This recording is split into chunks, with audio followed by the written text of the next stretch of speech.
Gente, o julgamento dos acusados de matar um comerciante em Saquarema terminou nesta madrugada. O mandante do crime foi condenado a 24 anos de prisão. A gente mostrou esse caso aqui no SBT Rio durante toda a semana. Uma história absurda. As investigações revelaram que o tal sogro, escuta isso, abusava sexualmente da própria filha, que teria cometido o crime por ciúmes do relacionamento dela com a vítima. Esses estupros dele começaram quando essa jovem tinha apenas 15 anos de idade. Aí ele vai, se junta com o pessoal ali para poder matar o cara que era o atual namorado dela. A reportagem é dele, Fabiano Martinez, na tela, vamos ver. Foram mais de 14 horas de julgamento até que o júri deu o veredito final. Alexandre dos Santos Gomes, sogro da vítima, apontado como mandante do assassinato, Jonas Oliveira dos Santos e Adalberto Andrade Mendes foram condenados a 24 anos de prisão pelos crimes de homicídio, corrupção de menor e fraude processual. Já Luiz Henrique Martins Penetra recebeu uma pena de 3 anos por furto e fraude processual. Para os parentes do comerciante, foram 3 longos anos à espera de uma justiça que finalmente foi feita. Agora, aliviados, eles puderam comemorar a decisão. Agradeço pelas pessoas que diretamente me conhecem, não me conhecem. Eles se comoveram com o caso, pelas orações, por todo o apoio que eu recebi e minha família recebemos. Agradeço, justiça foi feita. Após esses três longos anos de trabalho incansável, conseguimos alcançar o objetivo, que era a responsabilização de todos pelo crime cometido. Sandro Rodrigo Lima de Sales foi morto no dia 6 de novembro de 2019, em Saquarema, na região dos Lagos. O carro e o corpo dele foram encontrados na estrada da Prainha, que liga Saquarema a Rio Bonito, na região metropolitana. De acordo com as investigações, o comerciante foi sequestrado dentro de casa e levado para o local pelos criminosos. O inquérito aponta que foi o próprio sogro que abriu o portão para que os assassinos entrassem. O trio foi preso dias depois em Bacaxá, distrito de Saquarema, tentando usar o cartão de crédito da vítima. Segundo o inquérito, o crime foi motivado por ciúmes de Alexandre pela filha Andresa Gomes, com quem mantinha relações sexuais desde que ela tinha 15 anos, o que foi confirmado por ela durante o julgamento desta quinta-feira. Na época do assassinato, Andresa estava grávida de 8 meses de Santo. O crime também teve a participação de um adolescente que já cumpriu medida socioeducativa e hoje está solto. Ainda bem que foi condenado para ficar atrás das grades. Um crime bárbaro que foi cometido. A condenação do sogro foi de 24 anos de prisão. Você viu também que os outros participantes desse mesmo crime também acabaram presos ali. Mas ele cometia também outros crimes. Para falar sobre o assunto, eu vou falar com ele, meu amigo, meu irmão Fabiano Martinez. Fabiano, você me contava que a filha dele sofria abusos sexuais desde os 15 anos de idade. E esse homem também era ardiloso, porque ele escolhia as vítimas que ele poderia fazer alguma coisa, principalmente quem chegava perto dela. A gente já sabe que o filho dela, o mais novo, é realmente filho da pessoa que acabou sendo assassinada. Só que os outros 2 filhos vão passar por exames porque eles podem ser filhos do pai. Gente, que loucura isso! Explica pra gente, Fabiano. Boa tarde.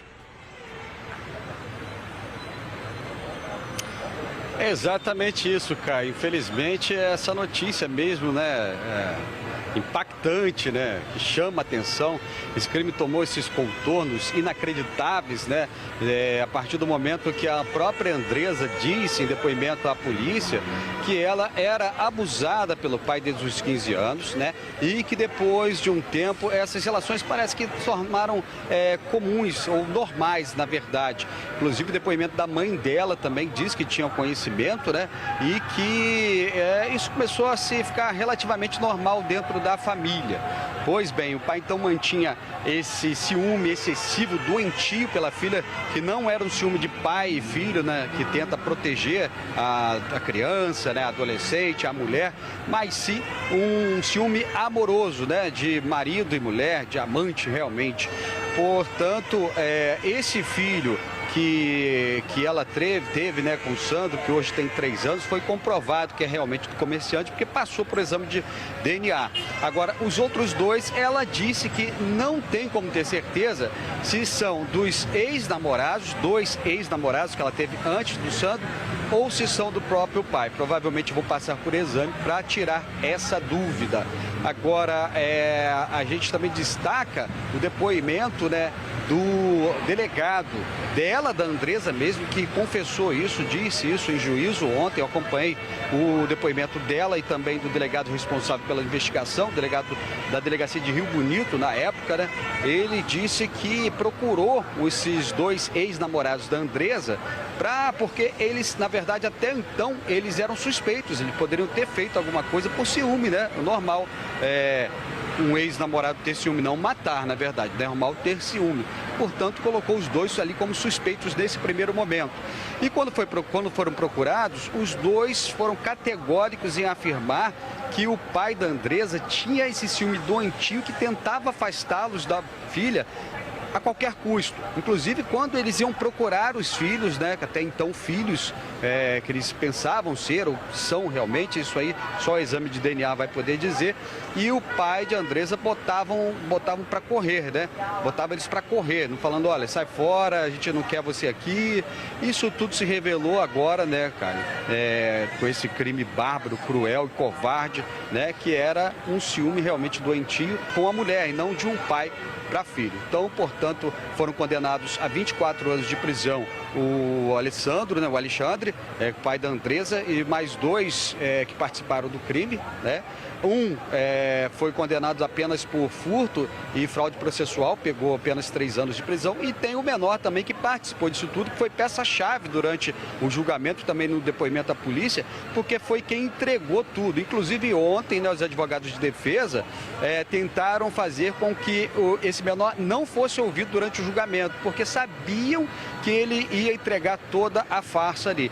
Portanto, o menor foi ouvido e foi categórico em afirmar que foi o Alexandre quem contratou os jovens para assassinar o Sandro, né, o comerciante Sandro, né? E, portanto, esse adolescente, ele já passou por medida socioeducativa durante 3 anos. Hoje ele é maior de idade, ele está com 19 anos, né? Portanto, está solto.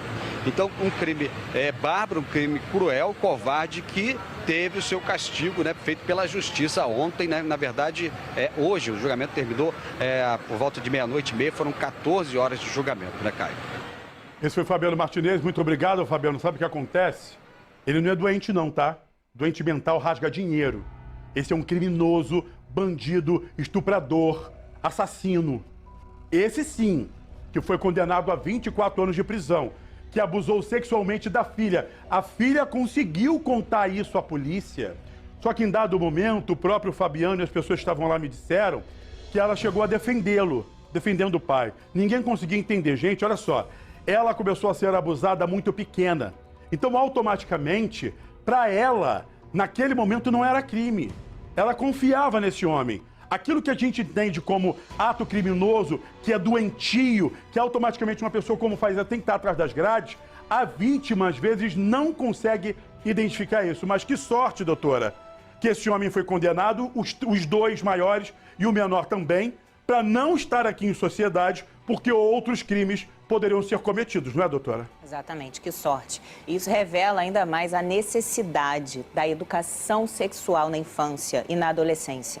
Juristas, políticos, educadores precisam botar a mão na consciência e entender que educação sexual é isso. Educação sexual na infância é ensinar os meios e os caminhos das crianças, não permitirem os abusos. E em os abusos acontecendo, aonde elas vão buscar amparo, proteção, orientação. Não a banalização da sexualidade na infância, o desvirtuamento de determinadas coisas sob a etiqueta da liberdade. Criança tem que ser educada sexualmente para se proteger. Os algozes estão dentro das casas, dentro das famílias, dentro das escolas. E aquela situação, são vítimas. São vítimas. E muitas das vezes a criança, ela não sabe que ela está sendo vítima. Então, como a mesma senhora falou, a questão da educação sexual para as crianças, que as crianças possam entender o que está acontecendo, ou a conversa entre pai e mãe com essas crianças acaba podendo evitar que essas crianças sejam vítimas de atos criminosos como esses. E que bandidos assassinos como esse aí, depois de mandar matar uma pessoa inocente, que vá para trás das grades.